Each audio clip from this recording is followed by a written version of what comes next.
ሰላም ሰላም ውድ የሰኒ ዘሚካኤል ዩቲዩብ ቤተሰቦች እንዴት አላችሁ? እግዚአብሔር ይመስገን እኔ ሰላም ነኝ። ለዛሬ ወደ አዘጋጀሁላችሁ ፕሮግራም እንሄዳለን። ወደ ፕሮግራሙ ውድ ተከታታዮቻችን በዛሬው ዕለት ደግሞ በቀደመው ፕሮግራማችን ስለ አዳምና ስለ አፈጣጠሩ እየተመለከትን ነበር። በዛሬው ዕለት በዛ ይቀጥለው እንመለከታለን። ከኤልዳ ነገድ አስኤልዳኒ የሚባል ንጉሥ ተነስቶ በምድር ለሚኖሩ ነገዶች ሁሉ የንጉሥነትን ክብር ያለቅነትን ስልጣንና ስርዓትን ለኤልዳውያን አስተማረ። ከዚያ በፊት ያለ ሕግና ያለ ስርዓት የሚኖሩትን ነገዶች በአለቃቸው እንዲታዘዙና እንዲመሩ አድርጓል። ከአስኤልዳኒ ዘር የሚሆን ዳሞ የሚባል ንጉሥ ተነሳ። በጥንት ዘመን ባለራዮች ኤልዳ ብለው የጠሯትን ምድር ስሟን ቀይረው ኤልዳሞ ዳሞየ አሏት። በመጨረሻም አዳም ከእግዚአብሔር ትእዛዝ በመውጣቱና በስጋውና በነፍሱ አካል ሞትን በመምጣቱ የኋላ ሰዎች ደግሞ ኤልዳሞ ማለት ትተው ዳሞት አሉት። እስካሁን ስሙ ያው ሆኖ ቀረ። የአዳምን ልጆች አዳሚ ይሏቸዋል። ምክንያቱም አዳም የሕዝብ የአሕዛብ አባት ነውና። እግዚአብሔር አለ፣ አድማኤል ከእኛ እንዳንዱ ልጅ ይሆን ዘንድ ነግሶ የሚሰለጥንበትን የሚከብርበትን አገር እንስጠው። አድማኤል በእግዚአብሔር ጥበብ በተፈጠረ በ40ኛው በእግዚአብሔር ቀን እግዚአብሔር በአመልማል ዓለም ምድር መካከል ካለችው ከኤልዳ አገር ከሦስተኛው ሰማይ ከኢየሩይ ክልል ውስጥ ወዳለችው ሰማያዊት ኢየሩሳሌም ወይም ተነባብረው ከሚኖሩባት ከጌልጌል መሃል አድማኤልን በክብር አስቀመጠው። ማረፊያ ትሆነው ዘንድ የተሰጠውን ብሔረ ሕያዋንን በአድማኤል ስም ኤዶም ብሎ ሰየማት። በመላእክት ዘንድ እስካሁን ድረስ ስሟ የኤዶም ገነት ትባላለች። አድማኤልም በኤዶም ምዕራፈ ቅዱሳን የሚሆን ስነ ገነት ጽርሐ ነገሥት ሠራ።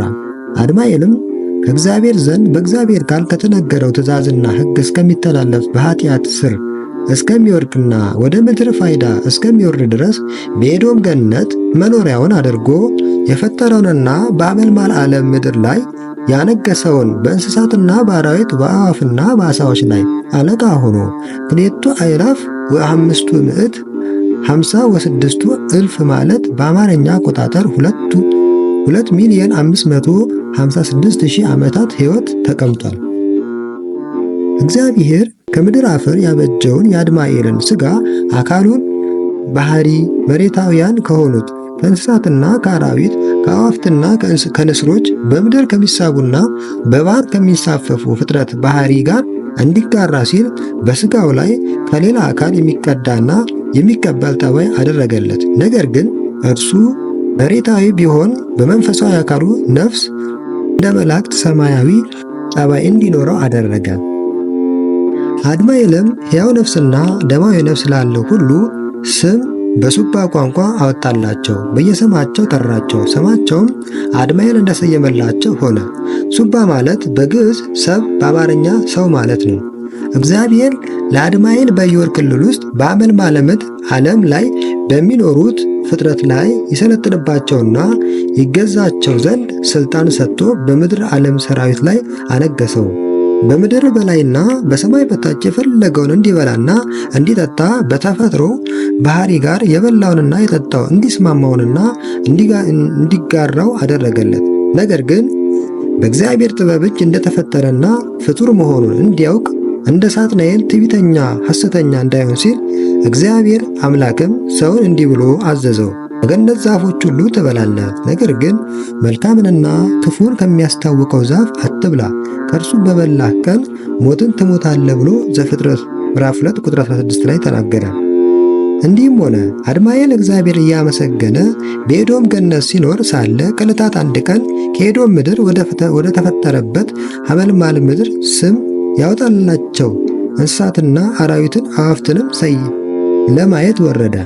ከዚች ዓለም በእግዚአብሔር ቃል የተፈጠሩ ፍጥረታት ሁሉ እንደየወገናቸው እየሆኑ በፊቱ መጥተው ለፈጣሪ ምሳሌው የሆንክ የእግዚአብሔር ልጅ ሆይ ደስ ይበልህ፣ በእኛ ላይ አለቃ ትሆን ዘንድ ያነገሰ እግዚአብሔር የተቀደሰና የከበረ አምላክ ነው እያሉ በተለየ ድምፅ ዘመሩለት።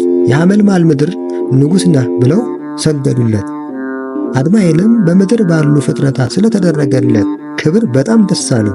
ነገር ግን በሐመልማል ዓለም ምድር የተፈጠሩ ሁሉ ተባትና እንስት ወንድና ሴት ሆነው ተፋቅረው ሲገናኙና ሲወልዱ ምድርንም ሞልተዋት አየና እርሱ ብቻውን ያለ ጓደኛ ያለ ሴት ብቻውን መኖሩን አወቀና በእግዚአብሔር አዘነ።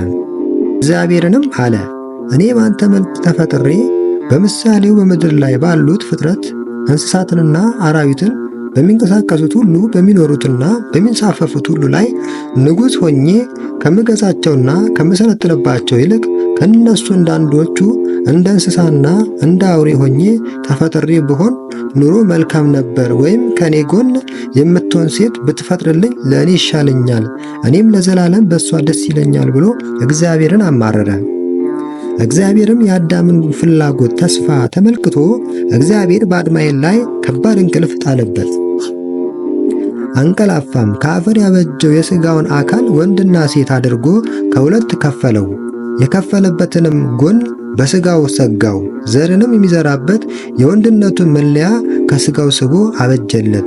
ከአድማኤል አካል ከፍሎ የወሰዳትን ደምና ሥጋ አጥንትንም ሴት አድርጎ ሰራት። በአፍንጫዋ ነፋስ አካል ይኖራት ዘንድ የሕይወት እስትንፋስ እፍ አለባት። ሴቲቱም እንደ አድማኤል ሕያው ነፍስ ያላት ሆነች። እግዚአብሔርም ወደ አድማኤል የፈጠራትን ሴቲቱን አመጣትና አስተዋወቃቸው። ሁለቱም አካላት አንድ ሥጋ ይሆናሉ ብሎ በከበረው ስሙ በኤልሻዳይ ብሩካን ሁኑ ብሎ ብዙ ተባዙ፣ ምድርን ሙሏት አለ። አድማኤልም አለ፣ ይህች አጥንት ከአጥንቴ ናት፣ ሥጋዋም ከሥጋዬ ናት።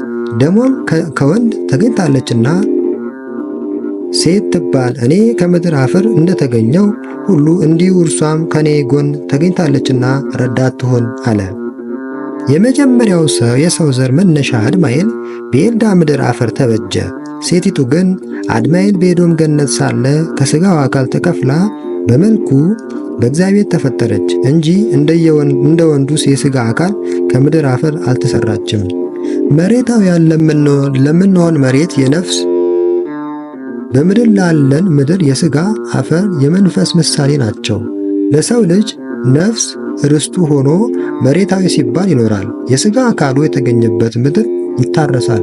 የመንፈሱ አካል ምሳሌ የሆነው አፈር ያቀያል፣ ይረጥባል። የተሰጠውን የዘር ፍሬ እንደ ዘሩ ያበቅላል። በመጨረሻም በእግዚአብሔር ቀን የመንፈስ አካል የማይፈርስ የማይበተን አለት ድንጋይ ሆኖ ለነፍስ አካል መሠረቷ ሆኖ ለዘላለም ይኖራል።